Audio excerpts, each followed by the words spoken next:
Bismillahirrahmanirrahim. Assalamualaikum warahmatullahi wabarakatuh. Selamat siang, selamat pagi untuk teman-teman semua. Bertemu lagi dengan saya di kuliah Manajemen Keuangan.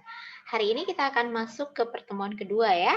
Pertemuan kedua, kita masih akan membahas tentang sumber-sumber dana yang digunakan oleh perusahaan. Oke, masih ingat ya? Jadi untuk mata kuliah MK2 ini kita membahas sisi kanan dari neraca, yaitu yang terdiri dari sumber-sumber pendanaan gitu ya.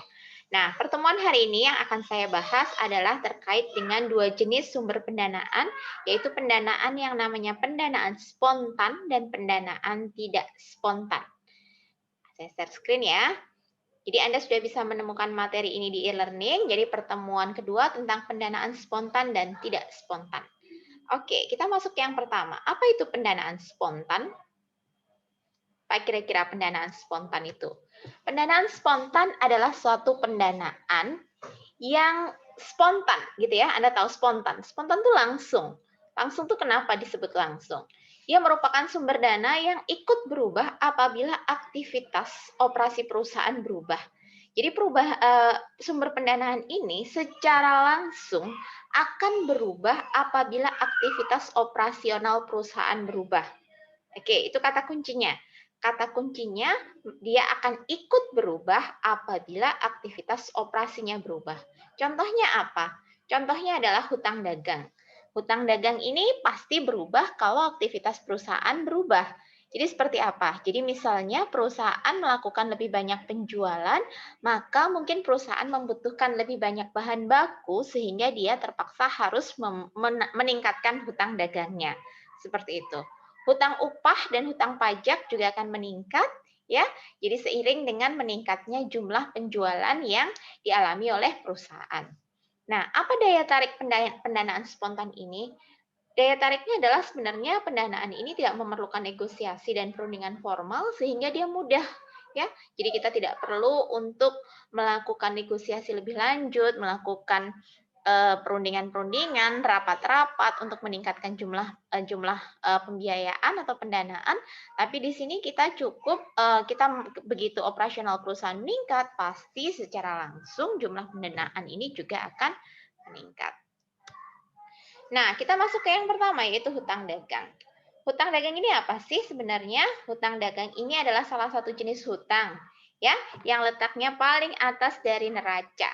Jadi dia merupakan hutang jangka pendek.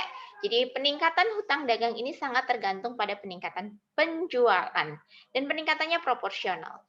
Jadi ketika penjualan meningkat, maka hutang dagang juga akan meningkat secara proporsional. Anda bisa mengenal beberapa jenis hutang dagang. Yang pertama kita sebut dengan open account, ya. Open account itu apa? Open account itu penjual mengirimkan barang kepada pembeli lengkap dengan faktur, barang yang dikirim dan syarat pembayarannya. Setelah pembeli menandatangani penerimaan barang, pembeli berarti menyatakan berhutang pada penjual atau supplier. Jadi di sini penjual mengirimkan kepada pembeli, lalu pembeli dia melakukan tanda tangan. Dengan tanda tangan tersebut, pembeli secara langsung sudah menyatakan bahwa dia berhutang kepada supplier. Kemudian yang kedua yang disebut dengan notes payable atau hutang wesel. Hutang wesel ini muncul ketika pembeli membuat surat pernyataan berhutang secara resmi kepada penjual, disertai kapan waktu pelunasannya. Jadi pembeli membuat surat ya, jadi barang belum diantar, tapi di sini pembeli sudah membuat surat kepada penjual bahwa dia berjanji untuk mengembalikan dalam jangka waktu tertentu. Yang ketiga adalah trade acceptance. Trade acceptance itu apa? Penjual menarik draft dari pembeli yang menyatakan kapan draft tersebut akan dibayar. Draft ini kemudian dijamin oleh bank yang akan membayar draft tersebut.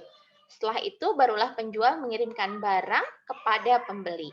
Jadi di sini penjual meminta pembeli membuat draft yang akan dijaminkan kepada bank. Ya, setelah bank menyetujui untuk membiayai, maka penjual akan mengirimkan barang kepada pembeli. Jadi jika Anda perhatikan di sini trade acceptance ini, hutangnya tidak lagi antara pembeli dan penjual, tapi penjual sudah memindahkannya hutang tersebut kepada bank ya. Jadi bank yang membayar lebih dahulu. Sehingga nanti pembeli tinggal membayar kepada bank. Ini 3 jenis dari utang dagang ya. Utang dagang ini tidak memerlukan negosiasi dan merupakan salah satu jenis pendanaan yang sifatnya spontan. Oke, kita masuk ke pendanaan yang tidak spontan. Lalu kalau ada yang spontan, apa yang tidak spontan gitu ya? Nah, untuk yang tidak spontan ini kita kenal beberapa jenis. Yang pertama ada hutang bank, yang kedua ada commercial paper, yang ketiga ada pledging, dan keempat ada factoring. Kita masuk ke yang pertama, hutang bank. Nah, hutang bank ini yang kita masuk dalam hutang bank ini adalah hutang bank yang jangka pendek, yaitu yang jangka waktunya kurang dari 1 tahun, seperti yang sudah kita bicarakan minggu lalu ya. Nah, hutang bank ini memiliki beberapa persyaratan.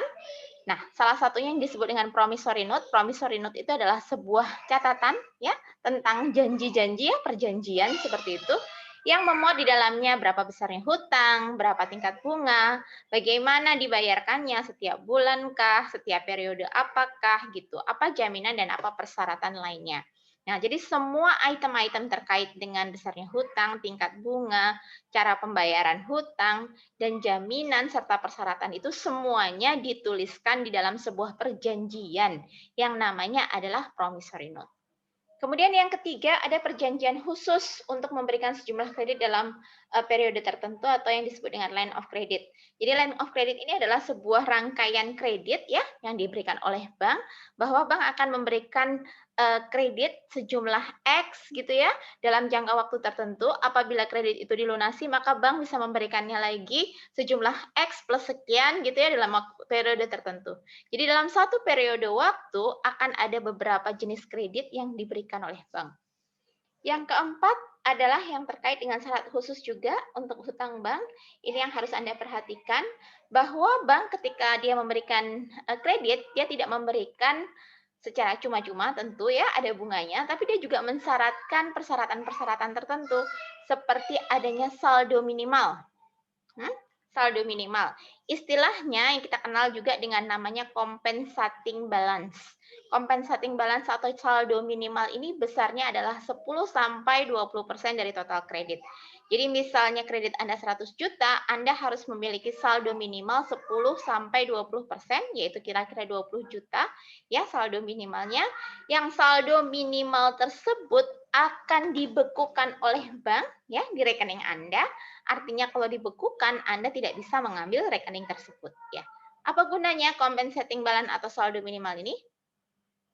Gunanya sebagai salah satu bentuk keamanan untuk bank. Apabila Anda tidak berhasil atau gagal dalam melakukan pembayaran, maka bank sudah memiliki sejumlah dana yang dia gunakan sebagai katakanlah jaminan seperti itu terhadap keamanannya. Oke, jenis hutang bank, Anda kenal dua jenis hutang bank di sini ya. Ada yang namanya secure loan dan unsecure loan. Unsecure itu tidak aman, berarti dia tanpa jaminan ya.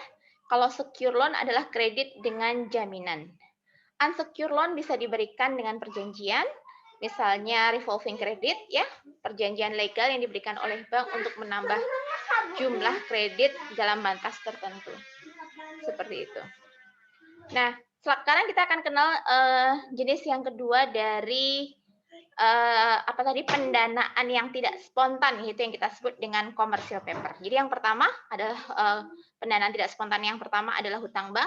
Pendanaan spontan yang kedua adalah yang kita sebut dengan commercial papers. Apa itu commercial papers?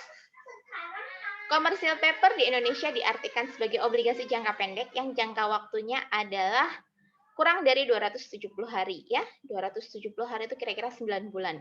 Dia bisa dikeluarkan oleh bank atau perusahaan atau peminjam lainnya kepada investor yang mempunyai uang tunai untuk sementara waktu.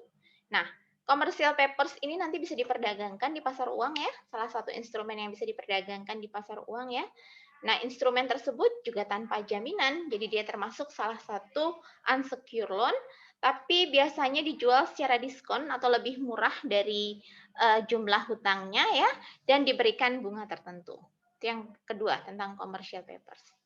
Kemudian yang ketiga yang berkaitan dengan dana spontan yang ketiga yang kita sebut dengan pledging. Pledging atau menjaminkan piutang. Nah, piutang ini digunakan, kita tahu piutang ya, teman-teman tahu piutang semuanya. Piutang ini salah satu jenis aset ya, aset jangka pendek yang letaknya di neraca juga dalam catatan. Aset jangka pendek yang berupa piutang ini adalah tagihan kepada pihak ketiga. kita jualan secara kredit gitu ya. Kita jualan secara kredit, jadi kita memiliki tagihan kepada pihak ketiga. Nah, tagihan ini kan belum berupa dana cash, tapi ketika kita membutuhkan pendanaan, kita bisa melakukan penjaminan piutang ini yang kita kenal dengan istilah pledging. Jadi, piutang yang kita miliki kita gunakan untuk mendapatkan kredit jangka pendek. Jumlah kreditnya adalah sekitar 70-80% dari piutang yang dijaminkan. Misalnya, perusahaan memiliki piutang sebesar 100 juta, maka Anda bisa menjaminkan piutang tersebut di bank, ya, di bank, dan bank akan memberikan kepada Anda kredit sebesar maksimum 70 sampai 80 juta. Gitu. Apa keuntungannya buat bank? Keuntungannya adalah tentu saja bank bisa memperoleh biaya yang namanya processing fee ya, biaya pengelolaan piutang tersebut sebesar 1% dari piutang dan juga bunga pinjamannya. Yang terakhir yang kita sebut dengan factoring atau anjak piutang. Nah, perbedaannya apa dengan pledging? Kalau pledging tadi piutangnya dijaminkan ya, piutangnya dijaminkan. Kalau factoring piutangnya dijual ke perusahaan anjak piutang atau bank. Nah, dijual ya.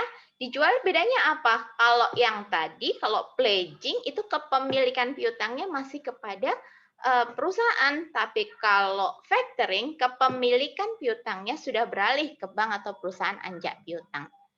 Nah, bagaimana cara melakukan factoring? Bisa dilakukan dengan cara maturity factoring. Jadi perusahaan anjak piutang membeli semua piutang perusahaan dan setiap bulan membayar ke perusahaan sebanyak piutang yang jatuh tempo.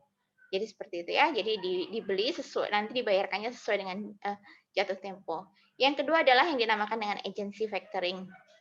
Agency factoring ini adalah di mana perusahaan anjak piutang menjadi agen ya, menjadi agen yang akan membayarkan piutangnya sesuai dengan jumlah yang dimiliki oleh perusahaan tersebut.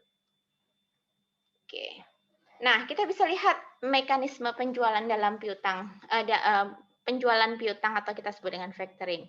Yang pertama yang disebut dengan disclosed factoring, penjualan piutang diketahui oleh pihak debitur ya, sehingga pada saat jatuh tempo perusahaan anjak piutang memiliki hak untuk menagih ke debitur langsung.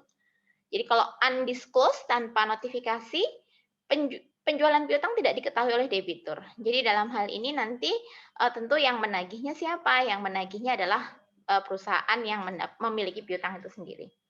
Kemudian ada risk cost factoring ya. Resiko tidak terbayarnya piutang ditanggung oleh pihak yang menjual piutang. Jadi perusahaan anjak piutang itu yang menanggung semua resiko apabila piutangnya tidak dibayarkan. Kemudian non-recourse factoring adalah resiko tidak terbayarnya piutang ditanggung oleh pihak yang membeli piutang atau perusahaan anjak piutang. Jadi saya ulangi lagi, kalau recourse itu resikonya ditanggung oleh perusahaan ya yang memiliki piutang. Kalau non-recourse itu resiko tidak terbayarnya piutang ditanggung oleh perusahaan anjak piutang. Mohon maaf jika tadi ada kesalahan. Oke, teman-teman, saya kira hari ini ya materi kita. Tolong teman-teman pahami dulu apa itu perbedaan antara pendanaan spontan dan pendanaan tidak spontan. Apa saja jenis-jenis pendanaan tidak spontan dan jenis-jenis pendanaan spontan ya. Kemudian bagaimana karakteristik pendanaan tidak spontan?